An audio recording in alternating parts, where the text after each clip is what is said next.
But you can kinda understand kung bakit mahal talaga siya ng mga tao. Political will at saka sa kanya bumaba, nag-trickle down ang pondo. Literally. We can feel it kasi we're legislators eh.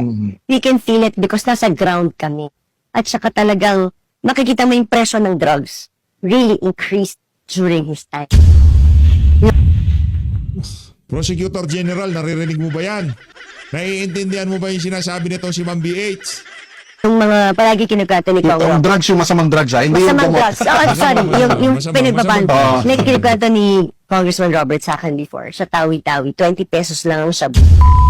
Nako, part 3 ho kaagad tayo mga kababayan. Tuloy na ho natin to. Isang like at isang subscribe. Masaya na ho tayo yan. At sa mga gusto sumali sa ating community. Yung join button, nandiyan lang ho sa baba. Rekta na ho tayo sa pagpapatuloy ng Duterte case. Opening of confirmation of charges hearing. Third session. Okay? Thank you very much, Madam President, Your Honors. My name is Julian Nichols, and good afternoon to you and to my colleagues on the other side and to everybody in the courtroom. Your Honors, we're here today because the evidence shows, despite what we heard for the last 30 minutes before the break, that Mr. Duterte murdered thousands of his own people, Filipino men, women, and children. He was at the center of a common plan, which included the murder of alleged criminals throughout the Philippines. The plan was first implemented in Mr. Duterte's hometown of Davao. While mayor, he promised to clean up the city by killing alleged criminals. He kept that promise, and he murdered hundreds through so-called liquidation squads, death squads. These liquidation squads became notoriously known colloquially as the Davao Death Squad, or DDS. After years, Kita niyo na paano namin kayo papaniwalaan doon pa lang sa totoong kahulugan ng DDS, di nyo na makuha-kuha. Ibig sabihin ng DDS, Duterte diehard supporter. Kung bihira, punta kayo ng Pilipinas, punta kayo ng Davao para makita nyo, hinahanap nyo. Kung gaano kamahal si dating Pangulong Rodrigo Duterte doon sa lugar na yon. Ang nagpo-prosecute kay dating Pangulong Rodrigo Duterte, kung di ba naman ho falsifikado itong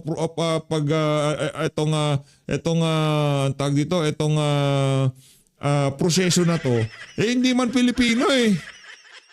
Di ba? Paano mo sasabihin, kukumbinsihin ang sambayan ng Pilipino? Sabagay, di naman pang mga Pilipino kinukumbinsi mo. Yan si Mutok. Yan ang mga West dyan sa ICC na hindi naman nila alam mga tunay na kalagayan ng Pilipinas. Etong si Atty. Kaufman, malamang sa malong.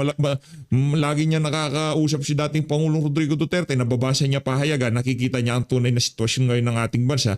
Kaya nakita niya na yung ginawa ni dating Pangulong Rodrigo Duterte, dapat lang mo talagang gawin dahil napakalala ng problema natin. Siya ay pinagbabawal na droga.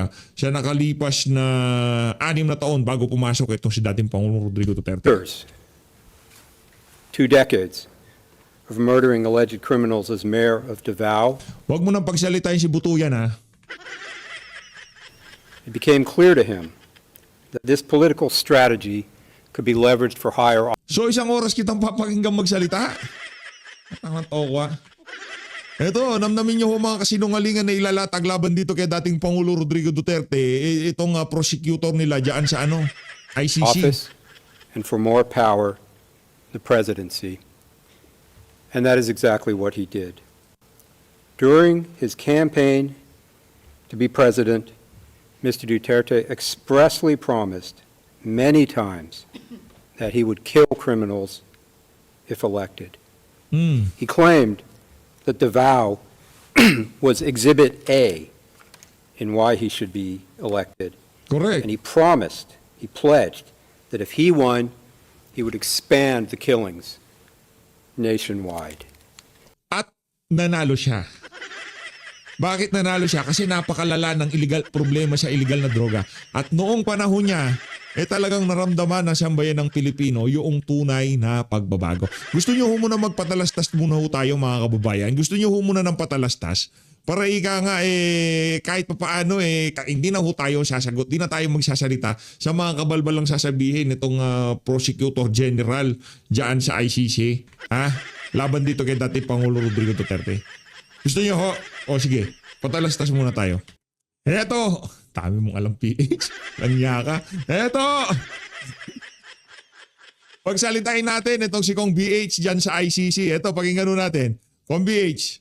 Game. Mayor, former President Duterte. Yan. Naku, gustong-gusto ko kasi siya dahil totoo siya eh. Oh, yan. Sorry, can I Go elaborate? ahead. You know, when I was fighting the water, nobody was listening to me. I was not a Duterte. I did not vote for Duterte. Okay. Yan. Dilawan yan, dilawan.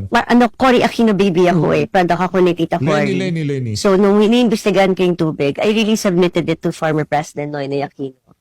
Pero no one was listening to me kasi nandun si Secretary Singson tsaka si Secretary Almendras. Parehong Manila Water, Maynila diyan. So, naka-cordon ako. Hindi ako napapakinggan. When President Digong sat, I don't know him. I never knew him. I just submitted all the investigation. And then I was given a chance to present to Secretary Panelo.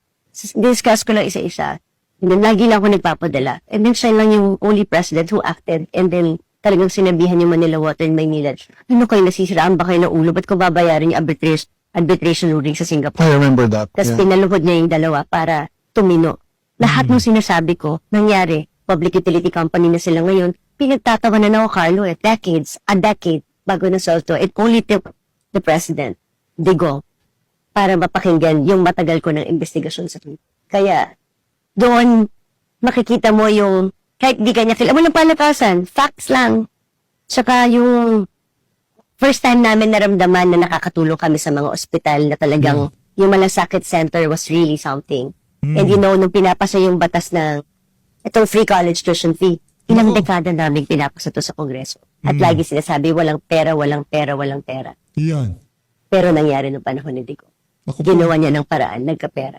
Yari. Universal healthcare law is the same thing. Dahil ang tagal ko na, I've been in Congress since 2010. So makikita ko yung diferensya. Alam mo, yung sinasabi ko sa mga kaibigan ko na ako, I try to be, hindi naman neutral. So I have my own biases. But I have friends kasi who don't, support the former president.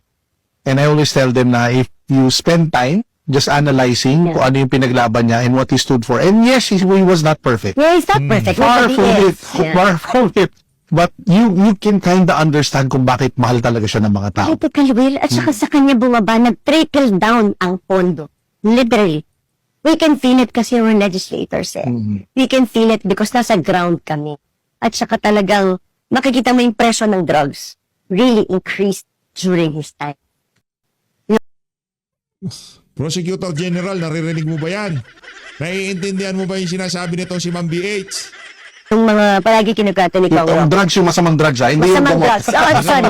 Yung pinagbaban. masamang. Like kinukata ni Congressman Robert sa akin before. Sa tawi-tawi. 20 pesos lang ang shabu. So, nagka-frenzy lahat ng mga drivers niya. Lahat. Tapos nagaganyan.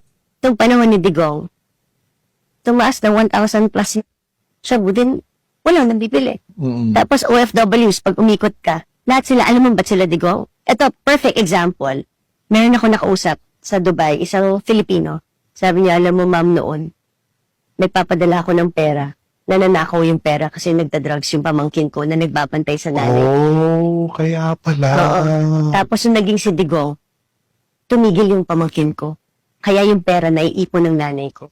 Ngayon, bumabalik na naman ng drugs. Pinalayas ko na dahil ng drugs ulit yung pamangkin ko. That's just one story.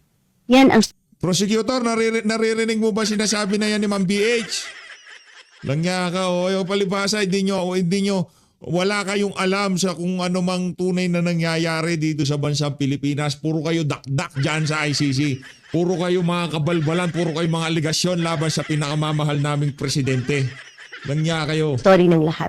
Kasi yung pera pinapadala ng OFWs, that's why they love the former president. Kasi napupunta sa droga. Kaya yung dedication niya, kahit nandun siya sa Hague, ang dami pupunta talaga. Kasi naramdaman nila yung perang pinadala nila, hindi na-aksaya ng pamilyang pinagpadala nila ng pera, hindi naubos sa drugs. Hindi nakikita ng marami. Talaga ang mga pulis noon. Noon. Ngayon, Cooperative work. I don't know. I mean, I'm just saying the difference. Ngayon, marami namang snatcher. Marami na namang nakuha. Nawala lahat yan nung panahon ni Rico. I mean, Isang araw na muntik na ako manakawan. ayun mo, Grabe, no? Oy, prosecutor, naririnig mo ba yon? Hindi ka pala nakakaintindi ng Tagalog. Englishin ko. Ang sabi nitong si Ma'am BH, shut up. Di rin magaling mag-English si PH eh. Sabi lang niya, waste of time. Yung ginagawa niya yung dating Pangulo Rodrigo Duterte. Ito na, pakinggan na natin, balik tayo sa ICC. Oh, He commercial lang yun. won, and that is what he did. And as you will hear tomorrow from Mr. Jeremy and Ms. Croft, the murders skyrocketed in the months immediately after Mr. Duterte became president in June 2016. And that was no coincidence. That was him fulfilling his campaign pledge. As president, he murdered thousands using many of the same co-perpetrators and methods from his time as mayor of Davao. So he moved the method and some of the co-perpetrators to Manila in order to expand the crimes. The victims in this case ranged from powerful individuals to predominantly the poorest citizens of the Philippines. Now, Ano ibig sabihin nun, attorney? Walang sinisino. Di ba? Walang sinisino. Mayaman, mahirap lahat. Magkasangkol sa droga, talagang may kalalagyan why kayo. were the poor selected and victimized? Well, it was often because they were the most vulnerable. And they didn't have the families and the power to make police reports, and they were the most afraid. Mr. Duterte boasted about the killings that resulted in thousands of deaths at his order. And not once, at any time, has he shown any remorse.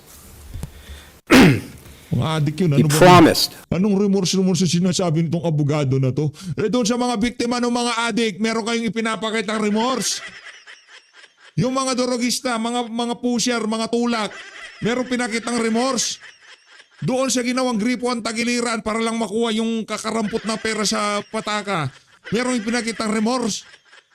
Ulo ka ha? Also, you will hear, to take responsibility, personal responsibility, for the killings, if need be. Well, that time has come. We are confident that if your honors confirm the charges in this case, that we will prevail and Mr. Duterte will be convicted at trial. We talk a little bit about what my friend, one of the things he said during his 30 minutes. In our presentation today, you will hear Mr. Duterte, in his own words, calling for killings, bragging about killings, and as I said, vowing to take responsibility for those killings, if necessary. And the defense, I have in my outline, may claim, but they already have, the defense claim that this is hyperbole, bluster, exaggeration, part of his blunt or direct strongman political speech, which had brought him political success in Davao and then nationwide. Yan. And the defense will also point, your honors, to many instances where Mr. Duterte and his allies tried to build a veneer, a kind of fig leaf of plausible deniability by sprinkling in references to the effect that the police should only shoot to kill in self-defense. Those references to self-defense appear throughout Mr. Duterte's speeches. They're all over the place. We don't run away from that. We don't shy away from that. That's part of our theory. So the defense will say, and again, they already have, that we've cherry-picked the statements we show you, but we have not. We acknowledge these many references to self-defense in Mr. Duterte's speeches. But the evidence which is in our pre-confirmation brief and some of which will lead today, overwhelmingly shows that those references to self-defense and following the law and to due process are nothing but nonsense. Keep in mind, as mayor, he created a death squad. A leader who created. Ang tagal na iniimbestigan ni Leila de Lima yung death squad na yan, pero wala ho siyang napatunayan. 'Di ba? Wala hong nakitang death squad. Kaya nagtataka tayo sa kaya pinulot yung death squad na yan na ipipresenta nila kasi dapat mapatunayan lang may death squad. Meron silang ipipresenta na membro ng death squad. 'Di ba? Ay ngayon, kung yung mga tauhan ni Tatay Digong silang paparatangan na death squad na yung mga tauhan ni Tatay Digong hindi naman nila sinasabi na death squad sila, ay magkakaproblema tayo dyan. Creates, leads, arms, and funds a death squad is not interested in due process or following the law. Those empty utterances were simply Mr. Duterte, who's chosen not to be here today. Those were simply him acting as the former prosecutor, trying to build in some semblance of a defense, preparing for the day, should it ever come, as it now has, that he would be held to account. It was to give his lawyer. Brad, politika yan, hindi para sa accountability doon sa mga naging nangyari sa admin. Hindi politika yan, Brad. Kahit ikaw alam mo yan eh. Hindi ba kayo binibigyan ng bonus ng administrasyon ni Marcos Jr.? Wala ba kayong bonus? Hindi ba kayo pinupondohan ng administrasyon? Hindi ba kayo nakikipag-ugnayan sa ombudsman? Hindi, nagtatanong ako. Kausapin niyo yung si Buto yan. There's something to say. But look at it over here, where I said don't shoot except in self-defense. The reality is that Mr. Duterte's message was clear. And it was understood by the perpetrators, and it was followed. That message was, commit murder at my direction, and I will protect you, I will pay you, I will promote you. Hindi totoo yan. Kasinungalingan, abogado ka pa naman, nagsisinungaling ka. Anong nangyari doon sa mga pulis na nakadisgrasya kay St. Kian de los Santos? Nakakulong. Wala na sa wala na, hindi na mga pulis. Karamihan ng mga pulis na umabuso nung panahon ni Tatay Digong, karamihan, hindi natin sinasabi lahat, karamihan natanggal sa serbisyo at nakakulong. Ngayong mga panahon na to, kaya lahat na sinasabi ng abogado nila, sinungaling kong abogado na to. And that's what happened. And I'll say this as well, Your Honors. For purposes of this confirmation hearing, disregard every speech ever made by Mr. Duterte. Hindi pwede. Throw them all out. There is still ample evidence of substantial grounds based on the other evidence which we have put on our list of evidence. Ilatag nyo. And the evidence as a whole, when you weigh it together, will show that what my friend said is not correct. That Mr. Duterte intended for his subordinates to follow the law. Kawawang Pilipino. Di ba? Kawawang Pilipino. Hindi mo natin dapat dinadanas ito. Di ba? Ang dating para tayong nagmukhang mga walang sinabi sa international community. Sinasabi natin na tayo malayang bansa. Alam niyo sino ba nagpupunta dyan sa ICC? Yung mga bansa na hindi na gumagana ang judicial system. Tayo, gumagana. Ano yan court of last resort. Pagka hindi gumagana ang korte sa bansa na kung saan miyembro dyan sa walang kwentang na yan, doon palang papasok sa eksena. Tayo mga kababayan.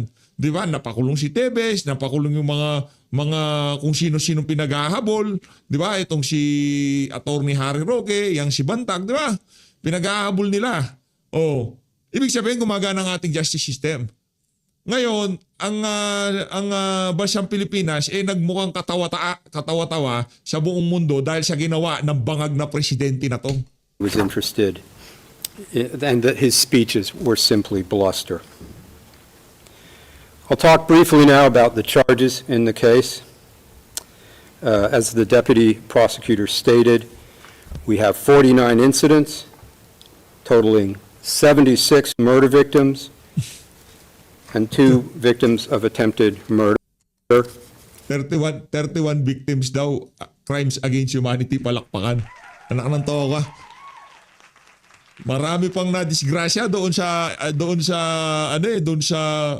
Ampatuan di ba? Marami pang nadisgrasya doon, talaga doon binaon na buhay, no? Di ba? Isang bus, di ba? Maraming mga tao talaga nadisgrasya. Oh, kung ilalaban pa natin yung ginawa ng mga makakaliwang grupo sa loob ng ilang dekada sa ating bansa, yun talaga ang crimes against humanity dahil ang daming batang napaslang dahil sa walang kwentang ideology ang pinaglalaban nila. Kaya Tatay Digong, mga dorogista, tulak at mga siraulo ang mga nagurgur. Bakit siya ang nandyan? Dapat nandyan si Joma kung buhay lang. Dapat nandyan si Joma. And of course, those are expanded upon in our pretrial brief, or PCB. Now, as my friends said in the LRV, while there are countless victims who've experienced harm as a result of Mr. Duterte's crimes, we have focused the charges in this case to these 49 incidents and these number of victims in order to ensure that this trial can be expeditious and that it can be efficient and that it won't go on for years and years.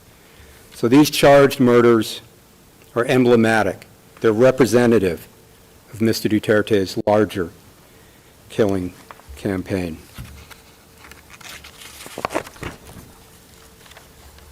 I was going to talk about the legal standard for today, but Your Honors explained it extremely clearly in the beginning of the introduction, so I won't go into it, other than to say, of course, the standard we have to meet is substantial grounds, which I am confident we will. The only thing I would add is that this stage of the proceedings, in addition to not being a mini trial or a trial before a trial, it's also not the time for the chamber to in-depth determine the credibility of witnesses. That can only properly be addressed at trial by the trial chamber when the witnesses are called to testify before the judges and their evidence is properly tested. And there I would point, Your Honors, to the Said confirmation decision, 9 December 2021, at paragraph 39. I'll move on now. We can go to the next slide, James. I'll talk a little bit about Mr. Duterte's background. He was born on the 28th of March, 1945, and he prides himself, or portrays himself at least, as someone who understands the problems of the poor. But as my friend stated, he actually comes from a very privileged family. His father was a lawyer, a politician, even a provincial governor. And as a young man, Mr. Duterte became a lawyer. He went to law school, practiced as a prosecutor in Davao City for almost a decade, from 1977 to 1986, and you find that in our pre-confirmation brief at paragraph 2. While he was a prosecutor, he taught criminal law and procedure to police officers in Davao City. And despite this privileged background, despite his deep familiarity with the law and criminal law, Mr. Duterte embraced criminality from the beginning of his... Kasinungalingan. Hindi ho totoo ang sinasabi ng abogado na yan. Ano ho yan, ika nga malupit na kasinungalingan ang sinasabi niya na yan. Abogado si Tatay Digong. Nagpunta ho tayo ng Davao. Alam niyo ho ano sinasabi ng mga taxi driver? Maging si Digong pinapahanap niya yung mga gumugurgur doon sa mga drogista. Hindi niya rin alam kung sino yung mga yun. Hindi niya alam. Yun ang sinasabi sa akin. Alam niyo ba sir, ano yan Totoo niyan, talagang mga tao sa Davao na tumatrabaho sa mga yan. Gusto kasi namin yung katahimigang idinulot ng pamamahala ni Mayor sa amin. Kaya pagka meron kami nakitang loko-loko sa kalye, kami na mismo dinidispensa. sabi nila, pagka meron kami nahuhuli, binibigyan naman namin ng pagkakataon. Kunyari, akyat bahay yan. Akyat bahay, di ba? Pag nahuli namin yan, sinasabi namin, huwag na kayong babalik dito pagka inulit nyo pa yan. Talagang mayayari kayo. Doon na lang kayo sa ibang lugar gumawa ng kalokohan. Ganun daw sila sa Davao. Ito, totoo to ha, Pexman. Siyempre, nakipag-usap tayo doon, hindi bilang isang Duterte supporter, bilang isang pumapasya lamang sa Davao. Diba? Yun talaga naging pakay natin. Gusto nating malaman kung, di ba, yung inaakusagin dating Pangulong Rodrigo Duterte kung gaano katotoo. Nalaman-laman ho natin yung mga tricycle driver at mga jeepney driver, pagka naabutan kayo ng mga yon, gumawa kayo ng kalokohan, pisarado kayo. Ngayon si Tatay Digong, hinahanap niya, gusto niya rin parusahan yung mga gumagawa ng mga tumatrabaho sa mga dorogista at hindi niya makita. His career. Nungaling ka, Prrd, ha? It's just one example. As a prosecutor, the evidence shows he taught police officers to plant evidence. Wow. You can go to the next slide, please, James. I won't read the whole slide out, Your Honors. This is tab 57, PHL OTP 000 15506 R01. But this witness with direct knowledge stated, quote, "He's like planting of evidence. It is necessary," and the he is Duterte. He called it necessary evil. So they said that there are times in police work that you have to do the necessary evil for the sake of the common good, end quote. And I think you'll see, Your Honors, that that's a theme that runs through Mr. Duterte's career. He's willing to do whatever he considers the necessary evil, either for the common good or for his political advancement, or both. And Mr. Duterte confirmed years later, 2024, when being questioned under oath during a hearing in the Philippines House of Representatives, that planting evidence was his strategy as mayor. Now, at first he denied it in this hearing, but then he admitted to planting evidence in this exchange. If we can go to the next slide. This is tab 46.1, Your Honors. Chairperson, quote, so you really did plant evidence. Mr. Duterte's answer, well, that was part of the strategy as a mayor and as a leader of the law enforcement agency in the city, end quote. His privilege, his legal background makes this betrayal of the law and embrace of murder even more inexcusable. He knew, as a lawyer, as a former prosecutor, that his so-called crackdown on crime was a criminal attack on civilians of the Philippines. And overwhelmingly, the evidence shows, on poor civilians. The poorest of the poor were his victims. He knew his... Kilala mo ba si Paruhinog? Kilala mo ba si Espinosa? Milyonaryo yung mga yon. Mayor pa nga yung iba.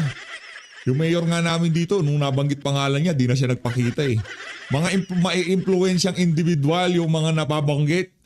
Talagang natrabaho nung panahon yung Tatay Digong sa pagsinungaling to. Conduct. Kala ko si Butuyan lang sinungaling, pati itong isa na to sinungaling din pala. At its core, was criminal. And not only did Mr. Duterte clearly intend his criminality, he openly bragged about it. Right up until his arrest, and we'll get to that later, but right up until his arrest, he bragged about it. He thrives on a tough guy persona or image that he's tried to create for himself. My friend talked about him riding motorcycles. Well, one example I'll show you is from 2007 now. If we could play that, James. And I should say this is tab 18. Ang tagal naman. Nakakainip naman yung ano na yan. Ng presentasyon na yan ng Elite, prosecution. never losing an election. So, riding a Harley Davidson, shooting a semi-automatic pistol. This is the image he's trying to create from the beginning.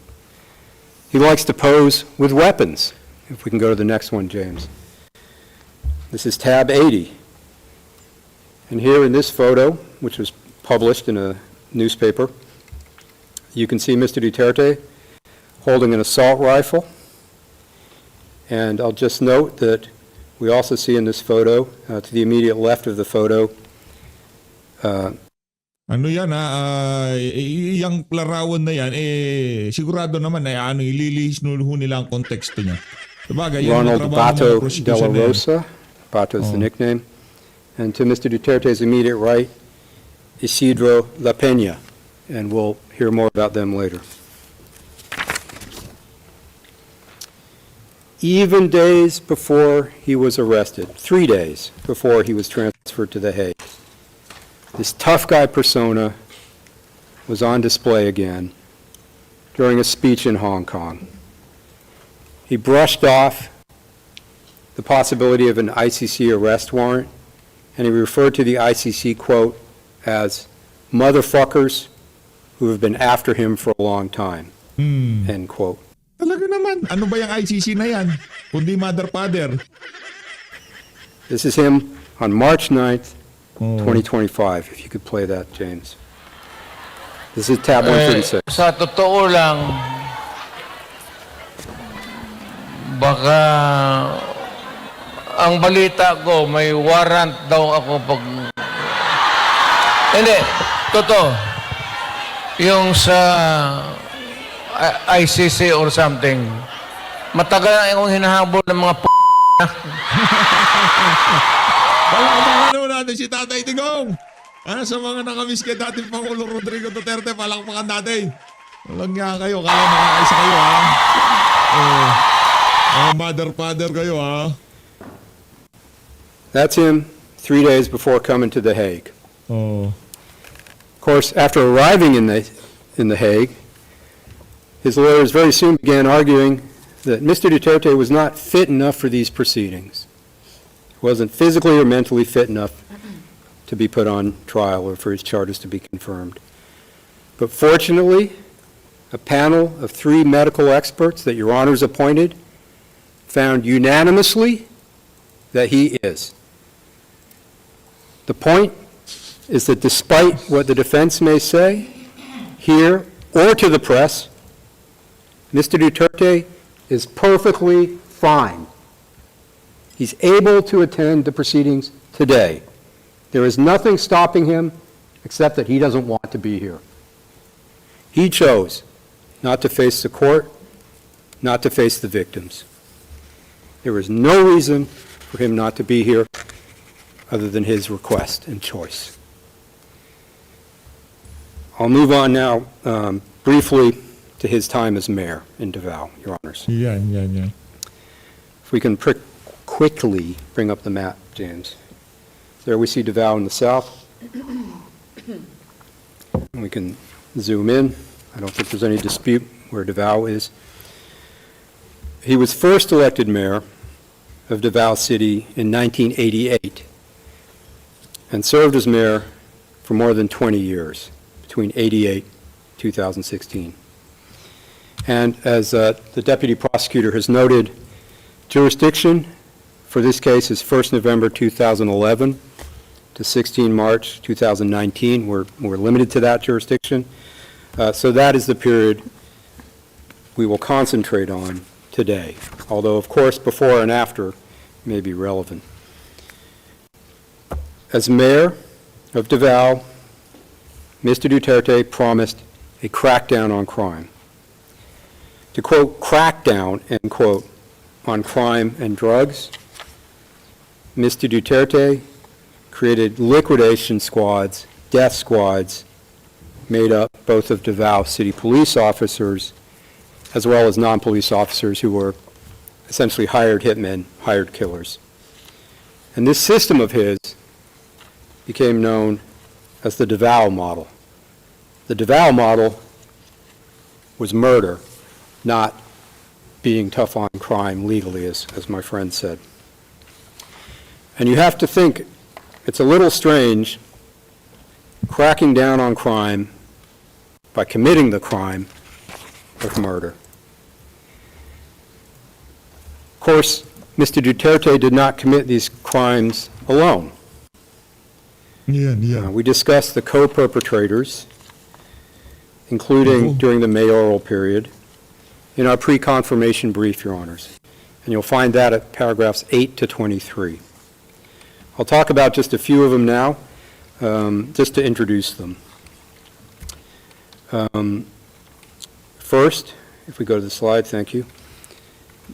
Ronald Bato de la Rosa, who was a chief of the Davao City Police Office, or DCPO, from 2000. Bato, alam mo na kung sino may kagagawan ng nararanasan nyo na yan ngayong mga panahon na to, ha? Si PNP ka ulit pagka naging presidente si BP Sara, anak ng toko, hindi na pala pwede. Retired ka na, no? DILG ka, Senator Bato, anak ng toko, alam ka naman hindi natin ituloy yung naumpisahan nyo ni Tatay Digong. DILG ka. 2012 to 2013. DILG si Bato, Next, no? Vicente Danao, another police chief in Davao during the period. Next. Sino to?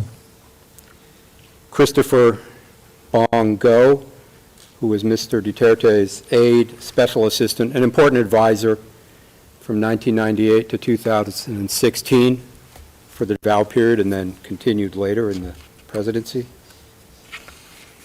Mr. Dante Guiran, regional director of the National Bureau of Investigation.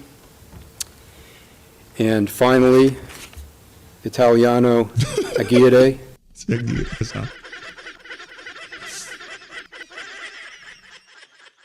Attorney Aguirre, nangyari?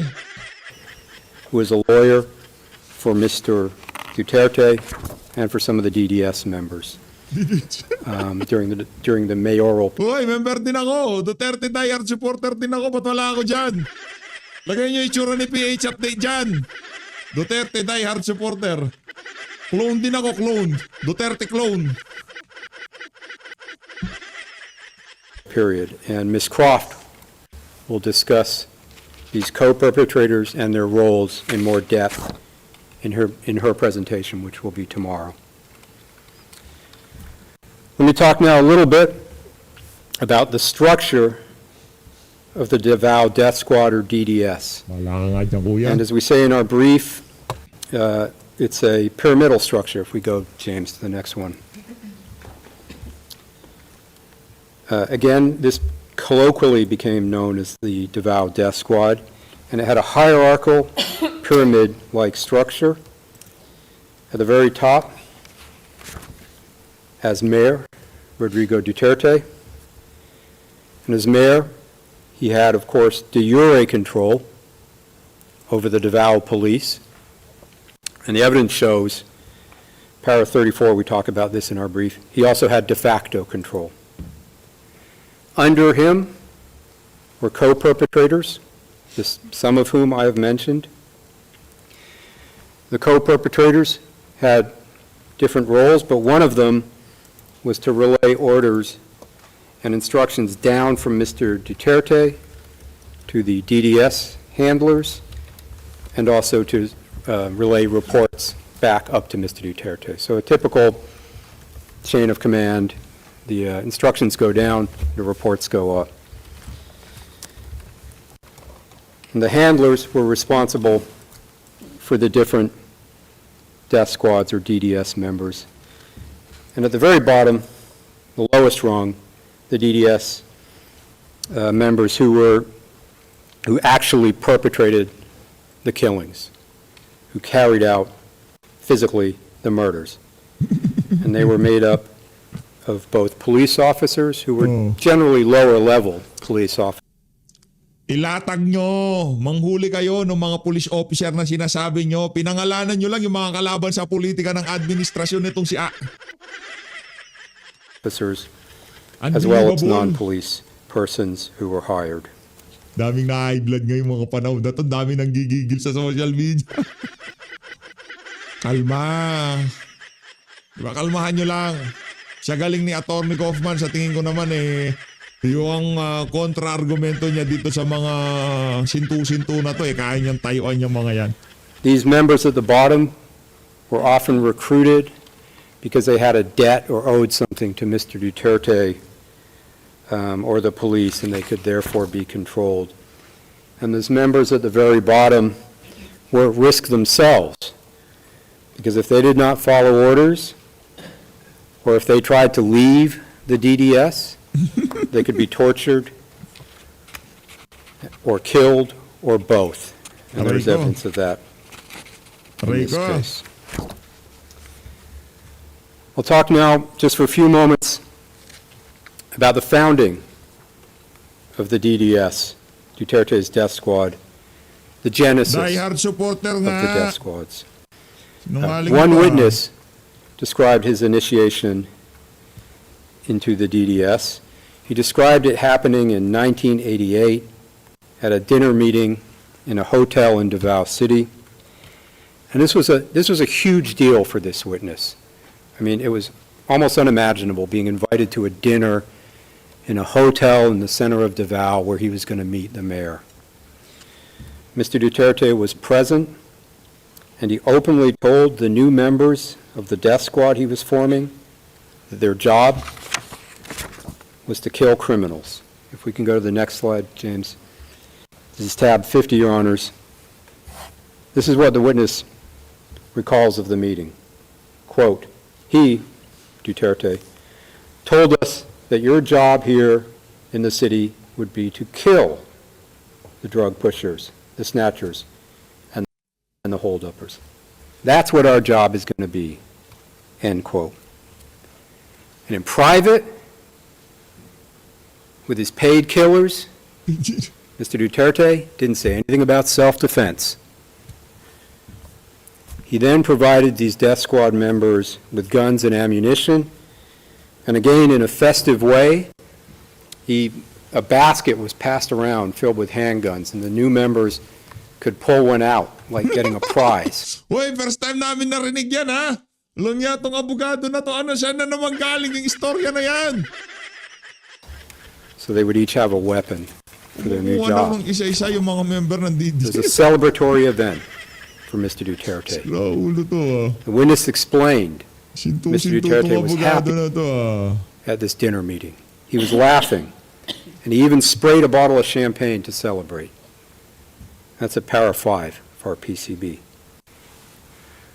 One witness recalls, we can go to the next slide, James, thank you, recalled of this event, quote, he, Duterte again, said it was like a baptismal, like a launching.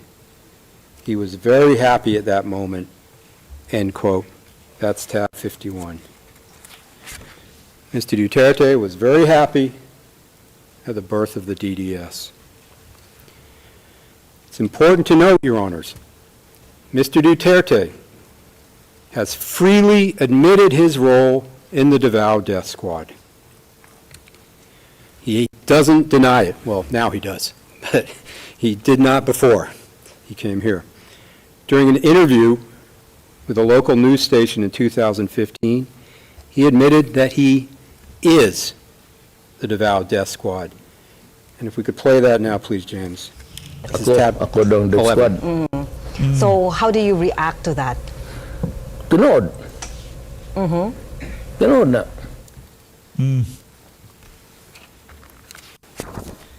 They say I'm the death squad. Oh. True. Hindi, ganun naman talaga Pinagpipilitan nyo naburyong na si Tatay Digong. Ako, sige, ako rin. Ako na pinapartahan. Kung magagawa ko, gusto ako rin, sige. Ako rin naman member ako Kaso diehard supporter. Doon tayo member. DDS din naman. Duterte diehard supporter. That's true. You know, Your Honors, in some ways, this case is not exactly complicated. That's not the only time Mr. Duterte admitted his role with the death squad. He repeated under oath that he had a death squad at the Blue Ribbon Committee in the Philippine Senate in 2024, about 10 years after the clip we just saw. However, in this exchange, he denied that the death squad included police officers in some type of apparent effort to protect them. This is tab 41.1, if you could bring it up, please. Mr. Duterte, under oath, quote, "I can make the confession now if you want. I really took care of it. But please don't involve the police. They're the ones who suffer, sir. I have a death squad, but not the police. These were gangsters." He says it again. In the same hearing, he confirms this admission. We go to the next one, please. Tab 41.1. The senator asks, quote, "So what the former president dropped earlier, that they have a death squad, was a bombshell, whatever name it goes by, whether police or non-police, because it looks like what we are investigating now is the instrument used for the war on drugs, which led to numerous extrajudicial killings. For the record, Mr. Chair." End quote. Mr. Duterte's response, quote, "You are correct, ma'am. You are absolutely right." End quote. It's not on a slide, but he also stated bluntly, same tab, 41.1, same hearing. Hindi, ang konteksto nung ano na yon, pag sabi ni dating Pangulong Rodrigo Duterte na merong ganon, ano din yung tipong sa hearing sila Hontiveros, yung mga ginawa na lang ng katuwaan ni Tatay Digong, under oath, hindi under oath. Ginawa niya yung katuwaan, pinagtripan niya na yung mga senador kasi pinarinig na niya, pinarinig niya na niya sa kanila yung gusto nilang marinig dahil yun kasagsagan ng Tuadcom. Itong si Senator Bato de la Rosa ay nag-imbestiga din diyan sa Senado at ang nagkalitaw-litaw kung ano man ang gusto yung marinig, meron, sige, ako na.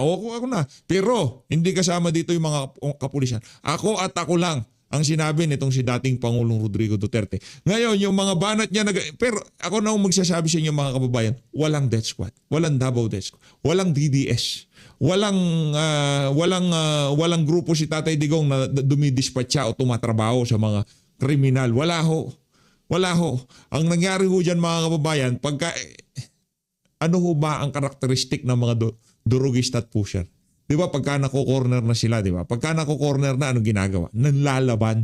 Kahit yung nga mailap na hayop, pagka na-corner yan, maglalaban yan. Mapamanok yan, mapabibi yan. Pagka na-corner yan, manlalaban yan. Ano pa yung mga yung mga wild animals, nanlalaban, yung mga addict pa kaya na wala sa tamang katinoan. Di ba? Nanlalaban ho talaga yung mga yan. Tapos pagka nanlaban, nagurgur sila. Ayun, ngayon nasa ICC ho tayo mga Quote, "My death squad, ma'am, is of course, it is organized. That's all I can say," end quote. So that is 4 times, 3 of them under oath, that he admitted having a death squad in Davao, including saying he is the death squad. That's not hyperbole. That's not bluster. That's him telling the truth when he feels safe, and that he can bank on his continued impunity. Talk just for a few moments now, Your Honors, about how the Davao Death Squad operated under its architect, Mr. Duterte. Victims were usually targeted in one of 2 ways. Sometimes an informant would provide information on a target, and the handler would then get clearance from Mr. Duterte through one of the co-perpetrators in the pyramid we saw earlier to kill the target. Sometimes Mr. Duterte himself would give the target's name, would say who to kill, which would be communicated by one of the co-perpetrators to a handler, and then down to the Malaki-laki hong pera ang pinakawalan ng administrasyon dito. Hoy, pero wag natin kalimutan yung issue ng mga maanumalyang flood control, ha? Baka yung ika nga nagpapagalaw sa lahat ng mga galamay na to sa ICC yung pera na galing flood control para mailis ang usapan. Wag natin kalimutan yung issue na yan dahil yan ang pinakamahalagang issue sa kasaysayan ng Pilipinas. Yan ang dapat na mapag-usapan ngayong mga panahon na to. Issue ng mga maanumalyang flood control project. Yan kaya tatitigong na yan. Side quest lang ho natin yan mga kababayan. Mahalaga yan para sa ating mga DDS para makalaya na itong si dating Pangulong Rodrigo Duterte. Pero ang sinasabi ho natin dito mga kababayan, yang issue ng mga maanumalyang flood control, yung pagnanakaw na ginawa ng administrasyon ni Marcos Jr., direktahang nakakaapekto sa buhay ng bawat isang Pilipino. Dito ho mga kababayan, ika nga emosyon itong kay Tatay Digong.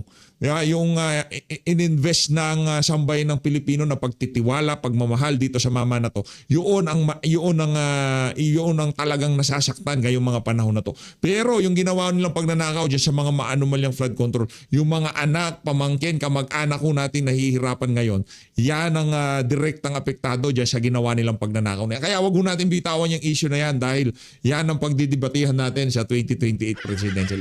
Importante itong kay Tatay Digong. Don't get me wrong ha, importante ito. Kailangan mabulala sa buong mundo kung gaano kasiraulo tong administrasyon na to. Okay? Tuloy. DDS member tasked with actually carrying out the killing. But whichever way it took place, Mr. Duterte's clearance, his approval was required. His permission was required for DDS members to conduct these murders. And several witnesses confirmed that, and I'll go through them in a minute. But first, Your Honor, just to react to something my friend said in the previous session.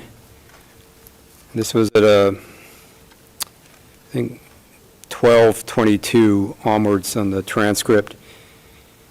He stated to the effect, the prosecution couldn't even get one witness to admit they heard Rodrigo Duterte give an order to kill.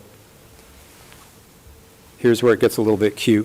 At any time relevant to the charges or with respect to any of the incidents. So my friend didn't say the prosecution doesn't have any witness who heard Mr. Duterte give an order to kill. He's saying during this time period.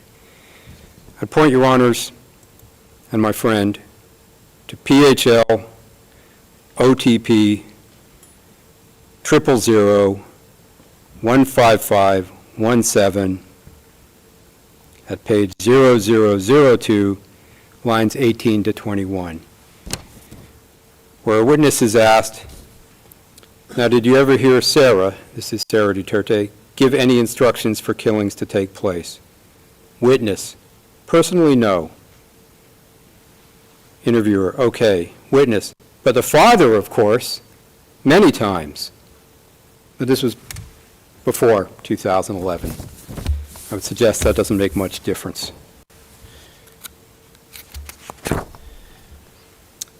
Going back to the confirmations of his clearance, if we could go to next slide. Yes. This is tab 35, Your Honors. A witness stated, quote, only one person was making the decisions. You had to ask Duterte, because if we didn't make that request, if we didn't ask for authorization, we would be chased or we would be pursued, end quote. Another witness stated, if we go to the next one, please, tab 58, quote, we cannot conduct a clearing or killing operations without his clearance. Speaking of Mr. Duterte, we called it clearance, end quote. Finally, on the next slide, perhaps the simplest, the witness recalled, quote, a different witness recalled, quote, you cannot just kill anyone in Davao City without Duterte's approval. Otherwise, you will be charged. end quote. It's tab 117. In exchange for carrying out the murders as directed, the DDS members would be paid reward money. One witness stated, if we go to the next one, please, James, he recalled, this is tab 56, quote, every kill, the first reward money, to my recall, it was $10,000 per kill, end quote. And in addition to paying rewards for specific murders to the person who carried Gawin nun natin hanggang part 1. Ito part 3, di ba? Yung part 4, yung pagsagot ng defense dyan sa sinasabi na yan ng prosecution. out the murder. Mr. Duterte also paid some of the DDS hitmen, who were not police officers, salaries by making them false employees of City Hall that he ran as mayor. These were so-called ghost employees. They got ID, they received salaries from the city of Davao, they were put on the books, but it was all a ruse because their only job was to kill. So it was Mr. Duterte using the city government and the apparatus to fund his death squad.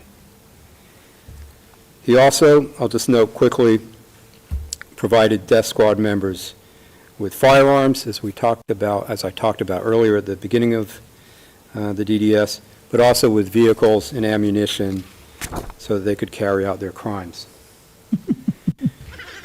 We'll go to count 1 now, and I'll talk just a little bit about count 1.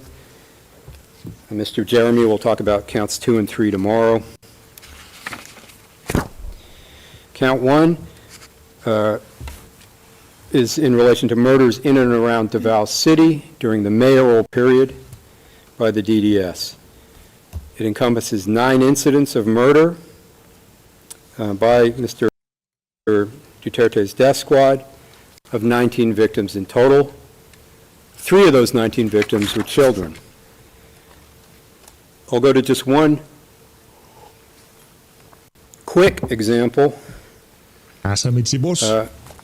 Napainom ng Incident tubig. 3 in our pre-confirmation brief, murders in Agdao Market. I'm just going to go through one of them.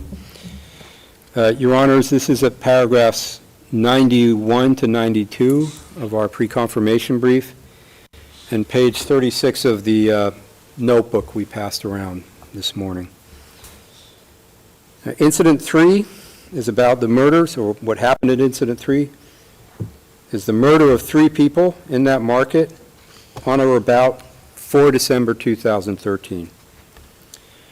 Before carrying out the murders, 3 DDS members who we'll see received instructions from their handler that there was a job to be done. And the victims in this crime were 3 alleged thieves.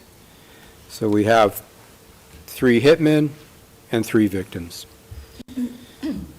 The informant helped the DDS hitmen to locate the targets, the victims, who were at a shop in Agdao Market that day.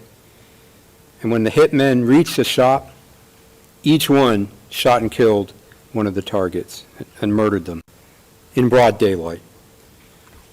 After the killing, the hitmen reported back to their handler up the pyramid chain that the job was done.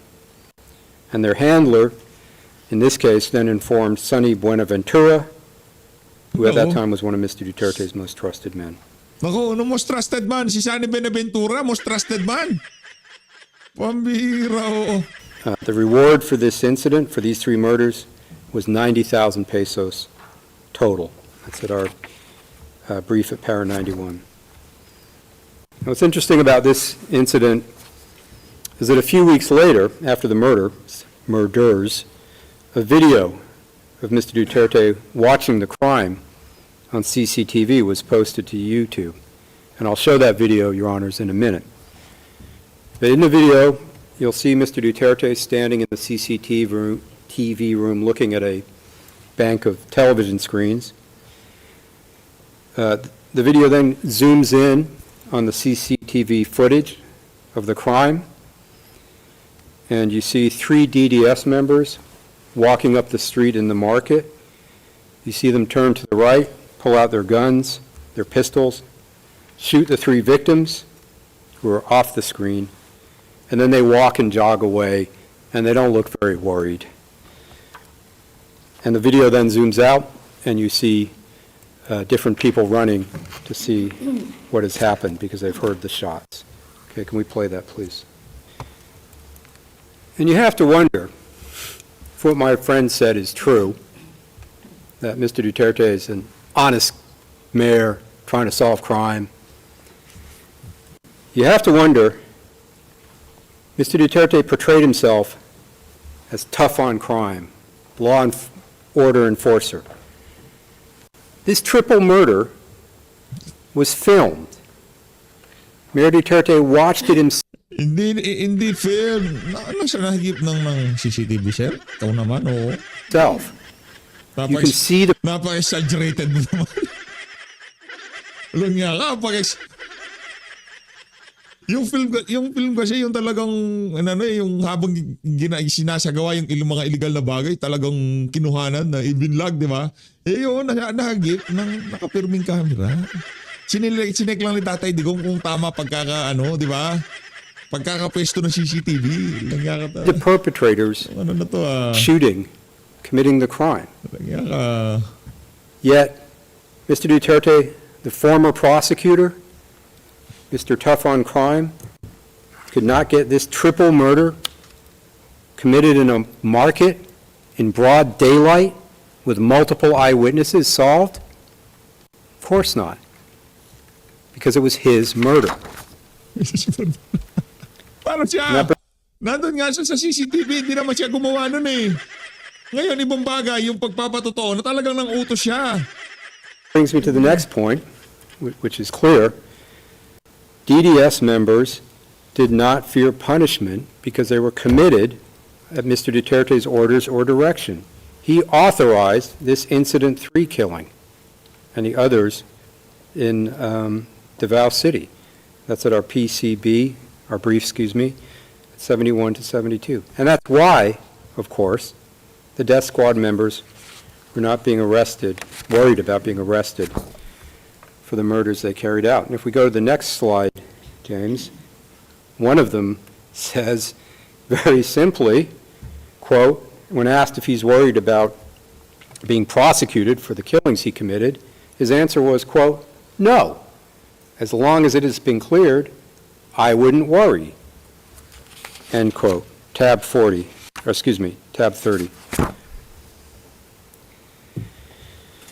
And it's highly understandable that the DDS members were not worried about being prosecuted for the murders they committed because Mayor Duterte took pride in these killings.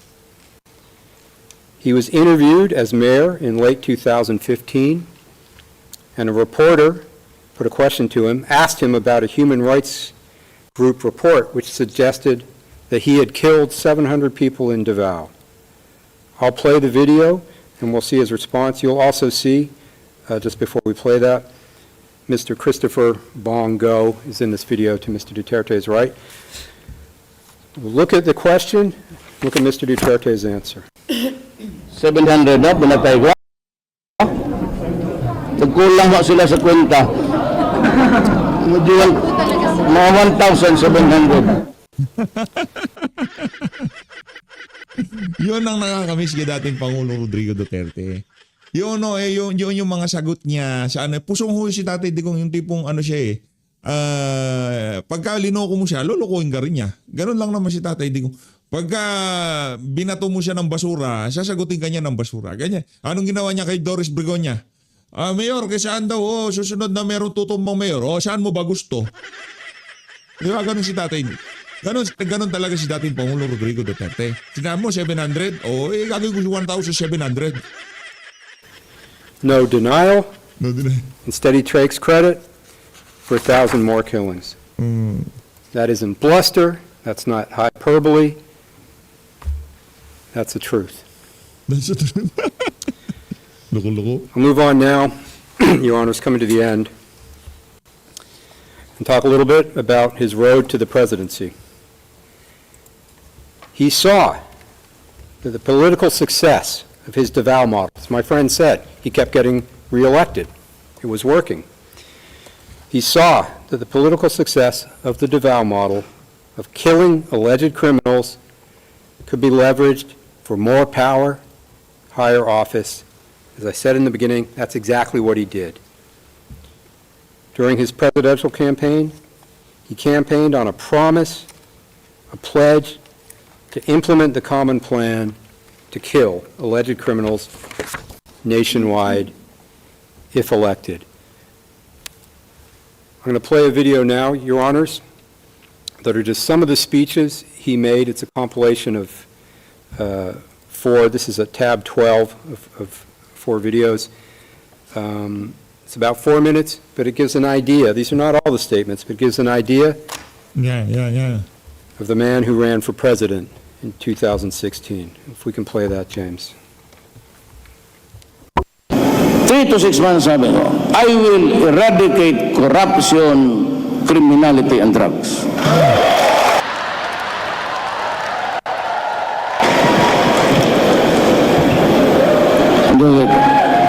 If I become the president, I will order the military and the police to hunt down the drug lords, the big ones, and kill them. Oh, anong mali doon? Walang mali doon. Tama lahat yung sinabi ni dating Pangulong Rodrigo Duterte, palakpakan ho natin. Yan ang leader natin. May yagba. Ano bang mensahe diyan? Ano bang mensahe diyan? Kasi yung mga puti na yan, mga walang utak yan, di ba? Ano mensahe ni Tatay Digong diyan? Ang sinasabi ni dating Pangulong Rodrigo Duterte, pag nanalo ko, ikampanya, siyempre siga-siga ka dyan dapat. Tigas-tigas ka dyan. Pakita mo na decisive ka. Pakita mo na meron kang political will. Pag nanalo ako, police at sundalo, crackdown yung mga drug lord na yan. At gugurgurin sila. Bakit? Para saan yung mga litanya na yan? Nagsisend siya ng chilling effect. Na kung ano man ang ginagawa niyong illegal, itigil nyo na yan. May kalalagyan kayo pag nagkataon. Di ba? Tell me what my credentials to the presidency. Then I'd say, Davao is Exhibit A. Ngayon, dito sa Davao, hindi sabihin ito malinis itong bayan na to. It's not perfect. So that maybe I said, kung dating ako doon sa Pasig, I can promise you, not heaven, but I will promise you a comfortable life. Corruption has to stop. Criminality has to stop. Either makuha ko ang gusto ko or you perish. Magprangkahan na lang tayo. Anong ibig sabihin niyan? Palakpakan nun natin si Tatay Digong. Yan ang miss namin, Tatay Digs. Yung mga ganyang klaseng pagsalansan, yan talaga yung hinahanap namin na isang leader. Ha? Sa 2028, makakakita din ho tayo niyan. Patayan yan. I promise you, hindi naman believe yung ibang tao. Sabi ko, I would stop drugs and crime, criminality in 3 to 6 months. That's too ambitious. My God, subukan ninyo ako. That's what I told the Davao criminals before. Sabi, pinapatawag ko pa, do you want to go out of the city? Gusto mong pumunta ng Manila, maganda ang buhay doon. Doon ka na lang, gusto mo? Di yun hindi naniwala. Di patay. Tama. Ano usap-usapan natin yan? Tama. Bakit para sa akin? Did I do it for my own? For my own benefit? To enrich myself? Ano ba? Itong prosecution na to, gusto nyo bang pinapapogi nyo ba si Tatay Digong o pinapasama nyo himahin niya? Kasi base sa aking nakikita, yung video pinapakita nyo para kayong mga DDS eh. What does the life of a criminal got to do with your pocket? Salamat, Tatay Digong. Nabi ko lang, I want a peaceful city. umalis kayo, pag hindi, papatayin ko talaga kayo. Ano, pinatay ko. Huwag na tayo magtagot pa, papagaprank ka na lang. Ngayon ako, I have this. Yan style yan ni Tatay Digong. Yung mga salita niya talagang matatalim. Pagka narinig ng mga mga masasamang elemento, presensya pa lang ng kanyang pagsasalita talagang ika nga kikilabutan na sila. Ngayon itong mga puti na to, hindi nila naiintindihan yan. Mga walang utak Di ba? Hindi nila nakuha na yung mga Pilipino, hindi mga puti. Yung mga Pilipino kailangan mo sampulan para matuto. Yung mga Pilipino kailangan mo silang sabihan, takutin kasi pagka di mo ginawa yan, anak ng toka. Para kasi Marcos Jr. Walang mangyayari sa Pilipinas. Kung ako ang presidente, huwag mo na kayo mag-demonstrate. Give me time. Give me time kasi nag-hear talaga ako. At sa kung gusto naman sa hindi, talagang gagawin ko. Hihirit ako. Ang sabi ko sa military pati police, only criminals, drug-related offenses. I will tell the police and the military, go out and kill them. Period. Alam na Chilling effect yan Hoy, yung puting prosecutor. Chilling effect yan. Chilling effect yan. Ika nga sinasabi ni Tatay Digong, ayusin nyo ng mga buhay nyo. Dahil aabutan ko na kayo, di ba? Manila. Alam mo ito, pag ako ang na-presidente, I would warn you, I do not covet the position. Pag na-presidente ako, magtago na kayo. Yung 1,000 nan, it would reach 50,000. I would kill all you making the life of the Filipino miserable. Papatayin ko talaga kayo. Palakpakan natin Kasi Tatay manalo Digong. ako dahil nga use a breakdown sa law and order. Saludo. I do not want to commit a crime. But if by chance, per chance, God would place me there, magbantay kayo, kasi itong 1,000 na ito maging 100,000. Diyan mo makita, tataba yung isda dyan Let's sa Manila Bay. Yan. Diyan ko kayo itapon. I do not want to... Para doon sa mga merong anak na sa merong mga anak na adik. Kuha nyo na ng plan sa St. Peter, okay? Dahil magpe-presidente na si BP Sara. Yung mga adik nyong anak, pag naging presidente si BP Sara, mas maigi na meron kayong plan sa St. Peter. Mga walang niya yung mga anak nyo na may kaalalagyan din niya pag naging presidente si BP Sara. Sabi ni Tatay Digong, mas matindi yan si BP pagka, di ba? Kaya kung ako sa inyo, ikuha nyo na ng St. Peter yang inyong mga anak na yan. To be president. I do not want to kill people. So do not elect me as president. Saludo, Tatay Diggs. If I become the president, I will order the military and 3 to 6 months. Oops. Oops. Sintu-sintuto. Tapos na, inuulit mo pa, lalo lang pumupogi si Tatay Digong dyan sa ginagawa. Hindi ko talaga alam kung anong pakay nitong confirmation of charges na to. Wala na ba kayong mabigat-bigat na ebidensya na kung saan hindi namin papalakpakan yan si Tatay Digong dyan sa confirmation na yan? Lanya kayo If I become the president, I will order the military and the police to hunt down the drug lords, the big ones, and kill them.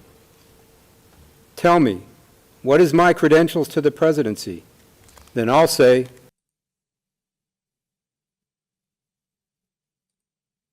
Davao is Exhibit A. Either I get what I want or you perish. Let's be straightforward. What does that mean? That means killings. You should get out. If not, I will really kill you. So I killed them. Let's not play hide and seek anymore. Let's just be frank. I will tell the police and the military, go out and kill them, period. I will really kill you. I do not want to kill people, so do not elect me as president. That's the man before you for this hearing, even if he's not. Ano yan, kumbaga, iyang mga puti na yan, mga mahihina ang utak. Mga mahihina ang utak, di nila alam ang kulturang Pilipino. Di nila alam yung kulturang Pilipino. Di ba, si Donald Trump nga Ano sabi niya? Pagka pumasok dito, yung mga nag-trafficker, gurgur ka agad. Bakit yun? Hindi nyo hindi nyo dalhin dyan sa lugar na yan. Yung sinabi ni Trump at sinabi ni Tatay Digong, walang kaibahan. Parehas na parehas lang. Ang mga Pilipino kasi, kailangan nila ng mga masasakit na salita. Kailangan nilang matauhan. Dapat doon pa lang sa delivery, tamatak na sa utak nila na pagka nagkamali sila, hindi sila nagbagong buhay, may kalalagyan sila. Yan ang hindi maintindihan ng mga puting abogado na to. Nagpapanggap na ika nga tagapagtanggol ng mga naaapi, pero ang pinagtatanggol nila yung mga drogist at mga kriminal. Pambira ko naiintindihan lang ako nitong abogado na to, baka isasali niya ako Diyos ko. Kasi na ni Tatay Digong. Buti na lang, hindi tayo magaling mag-English. Pag nagkataon, anak ng tao ka, baka ph.update, DDS, naloko na, kasama tayo dyan sa confirmation of charges na yan. Not in court today. He repeatedly promised to kill people, his own people, Tama yun. if elected president. Salamat, Tatay Digong. Dahil doon sa mga ginurgur mo na yon, sa maikling panahon, naramdaman namin na mayroon pang pag-asa ang sambayan ng Pilipino. Palakpakan natin si dating Pangulong Rodrigo Duterte. Bakit malakas ang loob natin sabihin itong mga bagay na to? Kasi hindi tayo mga dorogista. Hindi tayo gumagawa ng illegal. Ayaw natin ng droga. Okay? Hindi tayo gumagamit ng droga. Ngayon, kung ikaw ay galit kay dating Pangulo Rodrigo Duterte, yung mga galit dyan, pag-isipan nyo na kung anong ginagamit ng mga yan. Chuchongki sa umaga, pupulburon sa tanghali, o pupulburon sa gabi. Di ba? He said it, he did it, that's who he is. He won the election, became president on 30 June 2016, and did exactly as he said he would. At least, yung presidente namin, yung sinabi niya, ginagawa niya. At least yung sinabi niya, maguguruguro ang mga durugista, nangyari. Pero itong presidente na to, napakasinungaling. Sabi niya, magbe-20 pesos ang bigas, anak ng tokwa. Magpupulburon lang naman para sa... He murdered thousands of people by taking the Davao model. Anyway, tapos na ang pagsasalita nitong sintong abogado na to. Itutuloy natin na bukas, day 2, confirmation of charges, hearing, first session English. Hanggang 3 session ulit tayo bukas. Kaya naman ano naman ito, marathon na naman tayo bukas. Di natin inaasahan na ganito pala yung hearing diyan sa ICC, no? Magsasalita yung dalawa, papahinga sila, magsasalita na naman. Kaya dire-diretso tayo Kasi hindi mo naman pwede na walang komentary, di ba? Nagsasalita ito tusin tong abogado na to. Alangan naman din natin sagutin ang mga kabalbalan niya. Kaya nga nandito tayo para nga sa lansanin ang mga kalukuhang sinasabi ng mga abogado dyan sa ICC. Kasi hindi nila naiintindihan yung mentalidad ng mga Pilipino. Ang mga Pilipino kailangan sampulan. Ang mga Pilipino kailangan merong kasabihin, merong kang gawin. Dapat yung lumalabas sa bunganga mo, yun ang nakikita nilang mangyayari. Pag hindi, anak ng toka, gagawin ka lang katatawanan ng mga Pilipino. So guys, maraming salamat po sa pagsuporta kay dating Pangulong Rodrigo Duterte. Mag-ingat po kayo lahat. Mahalin natin ng Pilipinas. Palakpakan natin si Tatay Digong. Saludo. 2 kamay.